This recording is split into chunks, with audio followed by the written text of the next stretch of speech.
ଅନନ୍ତଙ୍କର ମହାନ ପୀଠରୁ ସେବକ ବଳିଆ ମୋର ମାଟି ଶାନ୍ତ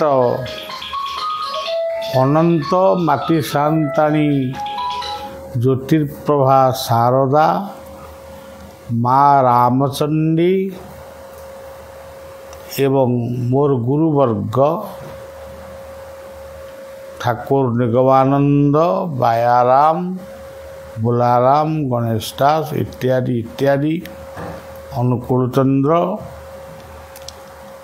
ଶିବାନନ୍ଦ ଚିଦାନନ୍ଦ ଶ୍ରୀମା ଅରବିନ୍ଦ ସମସ୍ତଙ୍କୁ ପ୍ରଣାମ ଜଣାଉଛି। ମୋର ଦେହ ଟିକେ ସୁସ୍ଥ ହେଲାଣି। ଏବେ ଲୋକମାନଙ୍କର କଥା ଟିକେ ବୁଝିବା ପାଇଁ ମଧ୍ୟ ମୋର ଧୈର୍ଯ୍ୟ ଆସୁଛି, କିନ୍ତୁ ଖାଦ୍ୟପେୟର ରୁଚି ନଥିବାରୁ ସେଇ ଗୋଟାକ ବଡ଼ ଅଡ଼ୁଆ ହେଉଛି। ତେଣୁ ବାଧ୍ୟ ହେଇ ମୁଁ ପିଲାଦିନୁ କ୍ଷୀର ଦହି ବେଶୀ ଖାଇବାକୁ ଭଲ ପାଏନି। ବାଧ୍ୟ ହୋଇ କ୍ଷୀର ଟିକେ ପିଉଛି ଅପରାହ୍ନରେ।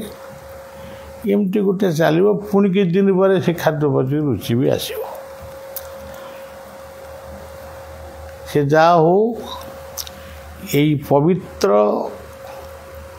ଅନନ୍ତ ପରିବାର ତୀର୍ଥ ଅନନ୍ତଙ୍କ କ୍ଷେତ୍ରରୁ ଦିନେ ଦୁଇ ଦିନ ପାଇଁ ମୁଁ ପାରାଦୀପ ଯାଉଛି। ପାରାଦୀପ ଆଶ୍ରମରେ ଦିନେ ଦୁଇ ଦିନ ରହିବି। ମୁଁ ପାରାଦୀପ ଗଲେ ବି ଏଠି ମୋର ବେତ ତୁଳସୀ ସବୁକିଛି ଗାଦିଙ୍କ ପାଖରେ ରହିବ। ଯେଉଁମାନେ ଆସିବେ ସେମାନେ ତୁଳସୀ ନେବେ, ବେତରେ ଟିକେ ସ୍ପର୍ଶ ପାଇବେ ଏବଂ ତାଙ୍କ ଦୁଃଖ ଜଣେଇବେ, ଭୋଗ ଟିକେ କରିବେ, ଘରକୁ ଯିବେ। ଅତି ଯଦି କିଛି ଆବଶ୍ୟକ ହୁଏ ଫୋନରେ ମୋ ସହିତ କଥାବାର୍ତ୍ତା ହେବେ ଯେକୌଣସି ବିଷୟରେ। ଇଏ ହେଲା ଆମ ନିଜ କଥାଟା କହିଦେଲି। ଆଜି ଗୋଟେ ଭଲ ଦିନ। ଏ ଭଲ ଦିନଟିର ନାମ ହେଉଛି ହେରା ପଞ୍ଚମୀ। ଆଜି ଜଗଜ୍ଜନନୀ ମହାଲକ୍ଷ୍ମୀଙ୍କର ଶ୍ରୀମୂର୍ତ୍ତି ଗୁଣ୍ଡିଚା ମନ୍ଦିରକୁ ଆସିବେ। ଗୁଣ୍ଡିଚା ମନ୍ଦିରକୁ ଆସି ସିଏ ବଡ଼ ଠାକୁରଙ୍କୁ ନିମନ୍ତ୍ରଣ ଜଣେଇବେ। ଯେମିତି କହନ୍ତି ଯେ କ'ଣ କଳି କଜିଆ କରନ୍ତି, ସେସବୁ ନୁହଁ। ସେ ଆଜି ନିମନ୍ତ୍ରଣ ଜଣେଇବେ। ତୁମେ ଆସିଲଣି ଏତିକି ଦିନ ହେଲା, ଏଣିକି ଫେରନ୍ତୁ। ଗଲାବେଳେ ରଥ କାଠ ଭାଙ୍ଗିବେ, ଏ କଥା ମୋର ବିଶ୍ୱାସ ହେଉନି। ମୋଟାମୋଟି ରଥ ଦେଇକିରି ଯିବେ। କେଉଁ ବାଟେ ଯିବେ? ହେରା ଗୌରୀ ସାଇ ଦେଇ ଯେଉଁ ବାଟରେ ଆସିଥିଲେ ସେ ବାଟରେ ନ ଯାଇ ଆଉ ଗୋଟେ ବାଟରେ ଯିବେ। ବନ୍ଦାଲ ଜଳୁଥିବ, ସମସ୍ତେ ଭୋଗ ବନ୍ଦାପନା ଇତ୍ୟାଦି କରୁଥିବେ। ଏଇଭଳି ଆଡ଼ମ୍ବରରେ ସେ ଶ୍ରୀମନ୍ଦିରକୁ ଯାତ୍ରା କରିବେ। ଇଏ ଗୋଟେ ଦର୍ଶନୀୟ କଥା। ଲୋକ କଥାରେ ଏଗୁଡ଼ିକ ଆମ କଥା ବା ଆମ ବ୍ୟବହାରକୁ ନେଇ ଠାକୁରଙ୍କ ଭିତରେ ପୁରେଇ ଦେଉଛୁ। ତମେ ତମ ଭଉଣୀକି ନେଇକିରି ଗଲ, ମୋତେ ନେଲନି, ଏଇ ଯେଉଁ କଥା ସବୁ ସେ କାଳେ କହନ୍ତି, ଏସବୁ କଥା ପ୍ରକୃତରେ କଥା ନୁହେଁ। ନୀଳାଦ୍ରି ମହୋଦୟ ବୋଲି ମୁଁ ଆଜି ଶୁଣିଲି। ସେଇ ବହିଟିକୁ ଯଦି ମଗାଇ ପଢ଼ିବେ ତା ଦେହରେ ବହୁତ କଥା ଲେଖା ଅଛି।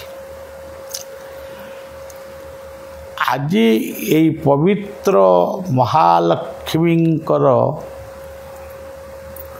ଦିବସରେ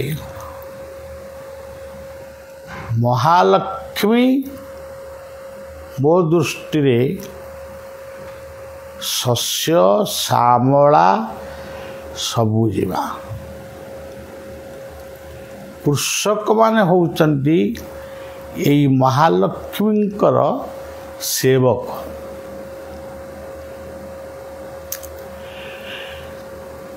ପୃଥିବୀରେ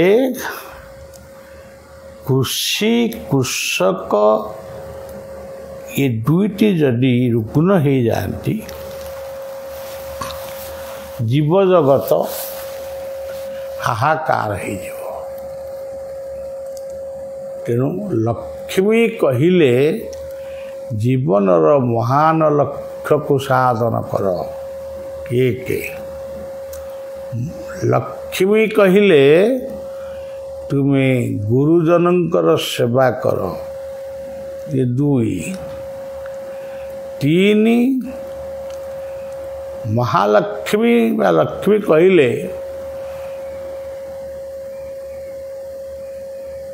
ଗୁରୁଜନମାନଙ୍କର ସେବା କର। ଏ 3 ନମ୍ବର ଗଲା। ଚତୁର୍ଥ ନମ୍ବରରେ ମହାଲକ୍ଷ୍ମୀ କହିଲେ ଚାଷ କର ଧାନ କାଟ ଚାଲ ଭାଇ ଭଲ ବାଟ। ଏଇଟା ହେଉଛି ବାୟାଙ୍କ ବାଣୀ। ଲକ୍ଷ୍ମୀ କହିଲେ ସଦାଚାର। ସବୁବେଳେ ମନକୁ ଶରୀରକୁ ପବିତ୍ର ରଖ।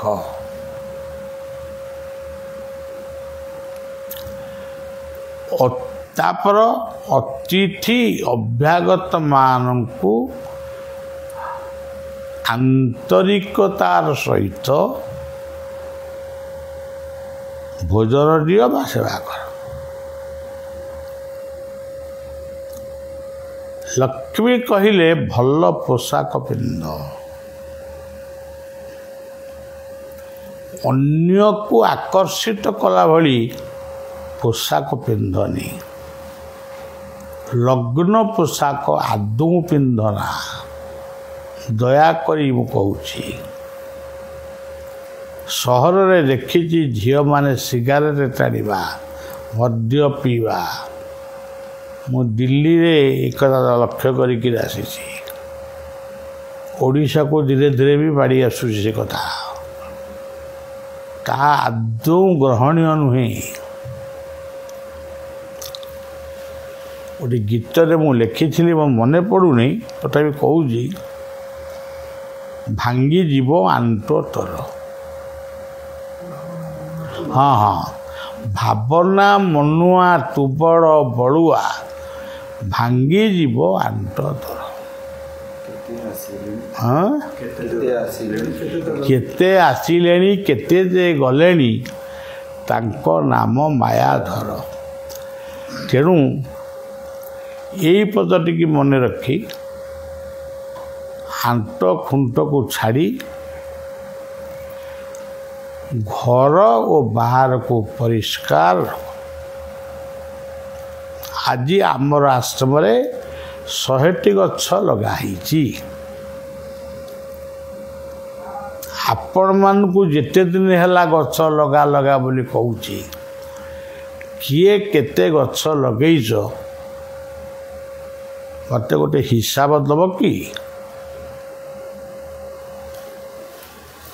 ଗଛ ବିନା ଆପଣମାନେ ଆଉ ଅଳ୍ପ ବର୍ଷ ପରେ ଉଷ୍ମତା ଏତେ ବଢ଼ିବ, ପିଲା ଛୁଆଙ୍କୁ ନେଇ ରହିହେବ ନାହିଁ।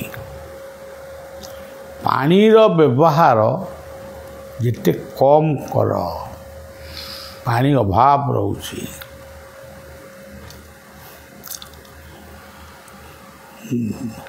ନିଶା ମାଦକରୁ ଦୂରେଇ ରୁହ। ଏଇଭଳି ଅନେକ କଥା भाई बंधु कुटुंब को नहीं आनंदरे शांति रे बंच अन्य को शांति रे बंचवा को दियो पुणी आसंता काली जोड़ी थी से पुणी आपण मान को मोर संक्षिप्त कथा टिके पुणी कहबी आपण मान जय गुरु जय जगन्नाथ हरि ओम तत्सत।